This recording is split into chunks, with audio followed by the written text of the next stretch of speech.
Assalamualaikum warahmatullahi wabarakatuh. Perkenalkan, nama saya Muhammad Ivan Azudi, M053. Teologi Progresif Muhammad Abduh. Biografi intelektual Muhammad Abduh. Muhammad Abduh lahir tahun 1849 di Mahalat Al-Nasr, Mesir. Sejak kecil ia dikenal cerdas dan sudah hafal Al-Quran pada usia 12 tahun. Ia menempuh pendidikan di Masjid Ahmadi Tahta, tetapi merasa kurang puas dengan metode pengajarannya.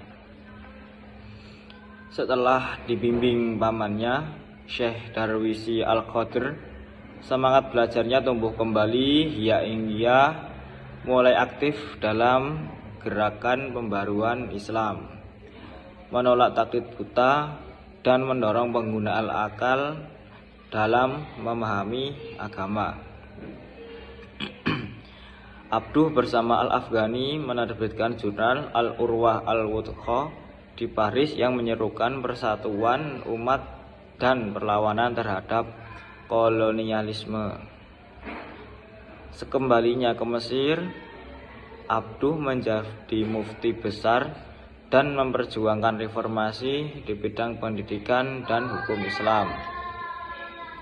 Konsep ajaran Muhammad Abduh. Yang pertama yaitu pembaruan dalam bidang agama. Dalam bidang agama, Abduh menyerukan pembebasan akal dari taklid dan memahami Al-Quran secara rasional. Selanjutnya, ia menolak pemikiran fatalistik yang melemahkan daya juang umat Islam. Yang terakhir yaitu menurutnya akal adalah anugerah Allah yang harus digunakan untuk menafsirkan ajaran agama agar sesuai dengan tantangan zaman. Konsep yang kedua yaitu pembaruan dalam bidang politik. Yaitu yang pertama, Abduh menekankan pentingnya kebebasan berpolitik dan partisipasi masyarakat dalam pemerintahan. Ia menolak bentuk pemerintahan yang otoriter dan menekankan keadilan serta tanggung jawab sosial. Pembaruan dalam bidang pendidikan, yaitu pendidikan harus mengembangkan akal dan jiwa secara seimbang. Tujuannya untuk mencapai kebahagiaan dunia dan akhirat. Selanjutnya, ia juga mendorong modernisasi kurikulum agar umat Islam tidak ketinggalan dari wilayah barat. Selanjutnya yaitu kontekstualisasi teologi progresif di masa sekarang. Yaitu kontekstualisasi teologi progresif di masa sekarang yaitu ada 4 bidang, ada 3 bidang. Yang pertama yaitu bidang teologi, yang kedua bidang pendidikan, dan yang ketiga bidang politik. Yaitu yang pertama pada bidang teologi. Pada bidang teologi, penekanan pada akal, rasionalitas relevan di era modern yang menuntut penggunaan logika dan ilmu pengetahuan dalam memahami agama. Yang kedua yaitu keseimbangan antara wahyu dan akal. Penting untuk menghadapi konflik antara agama dan sains agar keduanya tidak saling bertentangan. Selanjutnya yaitu keterbukaan terhadap penafsiran baru, membuka ruang bagi umat Islam masa kini untuk menafsirkan ajaran agama sesuai konteks sosial dan budaya modern. Yang kedua yaitu pada bidang pendidikan. Yang pertama, penekanan pada rasionalitas dan logika, mendukung metode berpikir kritis yang dibutuhkan di era teknologi dan sains. Yang kedua yaitu kurikulum berjenjang dari dasar hingga tinggi yang menekankan akidah, moral, dan logika sejalan dengan sistem pendidikan modern yang mengutamakan kompetensi bertahap. Yang ketiga yaitu kebutuhan terhadap perbedaan aliran pemikiran, mencerminkan pendidikan inklusif dan toleran sangat relevan di tengah masyarakat multikultural saat ini. Yang kedua yaitu bidang politik. Yang pertama, prinsip demokrasi dan musyawarah selaras dengan sistem pemerintahan modern yang menekankan partisipasi rakyat dan keadilan sosial.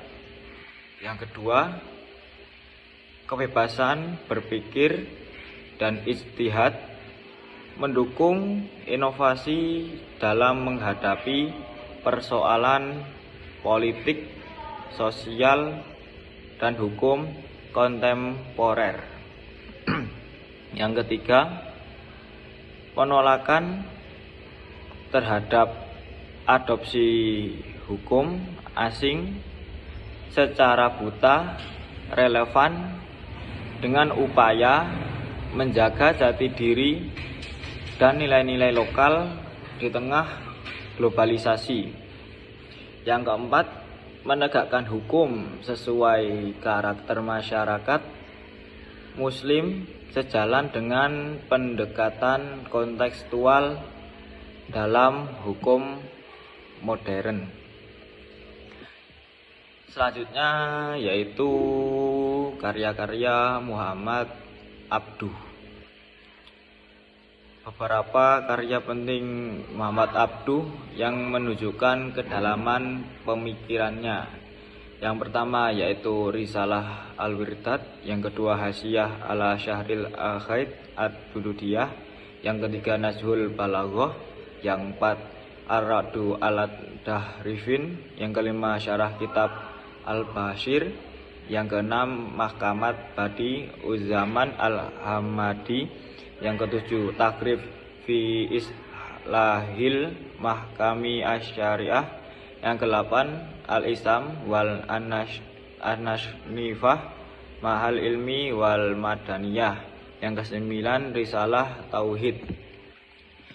Karya-karya ini menggambarkan semangat Muhammad Abduh dalam menggabungkan nilai-nilai Islam, rasionalitas, dan kemajuan modern untuk kemaslahatan umat. Dan 10 karya-karya Muhammad Abduh tadi adalah karya-karyanya yang dikenal di dunia, yang sudah dikenal di dunia. Jadi karya-karyanya Muhammad Abduh ini sangat banyak, yang diantara lain yang meliputi tadi. Kesimpulan, Muhammad Abduh merupakan tokoh pembaru Islam yang berperan besar dalam membangkitkan semangat rasionalitas di dunia Islam. Pemikirannya menekankan pentingnya penggunaan akal, kebebasan berpikir, dan keseimbangan antara ilmu serta spiritualitas. Ia berusaha menunjukkan bahwa Islam sejati tidak bertentangan dengan kemajuan zaman, melainkan mendorong umat Islam untuk terus berkembang dengan tetap berpegang teguh pada nilai-nilai wahyu. Dan pemikiran Abduh perlu diterapkan dalam pendidikan dan kehidupan sosial, agar umat Islam mampu berpikir kritis, moderat, dan terbuka terhadap kemajuan. Dengan meneladani rasional dan reformasi Abduh, generasi muda diharapkan dapat menjadi pelopor kebangkitan Islam yang cerdas dan berkeadaban. Sekian dari saya, bila ada salah kata mohon dimaafkan. Wassalamualaikum warahmatullahi wabarakatuh.